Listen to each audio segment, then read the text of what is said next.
और आइए अपने कद और अपने डायलॉग से लोगों को गुदगुदाने वाले राजपाल यादव की बात करते हैं, जो अब सलाखों के पीछे पहुंच गए हैं। दिल्ली हाईकोर्ट ने उन्हें 10 दिन की सजा सुनाई है। इसके अलावा राज्यपाल की पत्नी को दिन भर के लिए रजिस्ट्रार के दफ्तर में रहने का फरमान भी सुनाया गया है। राज्यपाल और उनकी पत्नी पर झूठा हलफनामा पेश कर अदालत को गुमराह करने का भी आरोप लगाया है। दिल्ली के कारोबारी ने राज्यपाल यादव पर 5 करोड़ रुपए की धोखाधड़ी का आरोप लगाया, जिसकी सुनवाई इसी अदालत में चल रही है।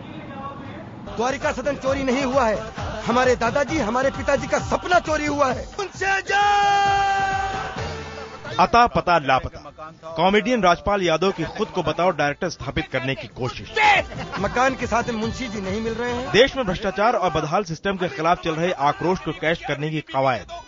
हंसी और नौटंकी के सहारे धोखेबाजों, माफिया और नेताओं के गठजोड़ की कलई खोलने के चक्कर में राज्यपाल यादव पर खुद धोखेबाजी के आरोप लग गए। बॉक्स ऑफिस में पिटी इस फिल्म से बतौर डायरेक्टर उनका नाम तो नहीं हो सका, मगर दाग जरूर लगा दिया। राज्यपाल यादव को दिल्ली हाईकोर्ट ने 10 दिन के लिए जेल भेज दिया है। अदालत ने राज्यपाल को गलत हलफनामा पेश करने और तथ्यों को छुपाने का दोषी पाया। न सिर्फ राज्यपाल बल्कि उनकी पत्नी और अता पता लापता की प्रोड्यूसर राधा राज्यपाल यादव को भी अदालत को गुमराह करने का दोषी पाया गया और उन्हें भी सजा सुनाई गई। जज ने फैसले में कहा, राज्यपाल यादव को 10 दिन की साधारण कैद की सजा सुनाई जाती है।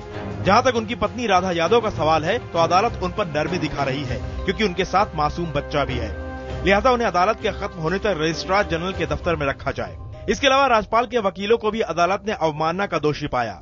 दरअसल राज्यपाल के खिलाफ दिल्ली के एक कारोबारी एमजी अग्रवाल ने दिल्ली हाईकोर्ट में मुकदमा दायर किया है और आरोप लगाया है कि 5 करोड़ रुपए कारोबारी ने जो उनको उधार दिए थे, वो अब लौटाने में राज्यपाल आनाकानी कर रहे हैं।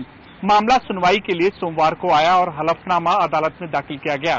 जिस हलफनामे पर दस्तखत किए गए थे, वो आरोपों के मुताबिक राज्यपाल और उनकी पत्नी के फर्जी दस्तखत थे।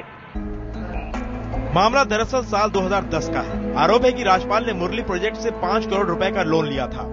राज्यपाल ने बाकायदा हलफनामा देकर भरोसा दिलाया था कि वो ब्याज समेत पैसा लौटा देंगे। आरोप है कि वो अब पैसा लौटाने में आनाकानी कर रहे हैं। अदालत के आदेश के बाद राज्यपाल को हिरासत में लेकर जेल भेज दिया गया। इससे पहले सोमवार को मामले की सुनवाई के दौरान अदालत में खूब ड्रामा हुआ। पेशी पर पहुंचे राज्यपाल खुद तो अदालत में पहुंचे, लेकिन पत्नी नहीं आई। अदालत के पूछने पर वकील ने कहा कि राधा बच्चे के साथ बाहर है। अदालत ने राज्यपाल को बच्चा संभालने और राधा को कोर्ट में हाजिर करने का आदेश दिया। राज्यपाल बाहर तो निकले, मगर वापस नहीं लौटे। फटकार लगाते हुए अदालत ने उन्हें लंच के बाद पेश होने को कहा, मगर राज्यपाल नहीं आए। नाराज अदालत ने राज्यपाल के वकीलों से कहा कि शपथ पत्र देने के बाद भी राज्यपाल ने पैसे नहीं दिए। ये अदालत की अवमानना है, लिहाजा अदालत राज्यपाल और उनकी पत्नी के खिलाफ गिरफ्तारी का वारंट जारी करती है। इतना सुनते ही राज्यपाल के वकीलों ने माफी की गुहार अदालत से लगाई, जिसके बाद अदालत ने मंगलवार को दोनों को कोर्ट में हाजिर होने का आदेश दिया।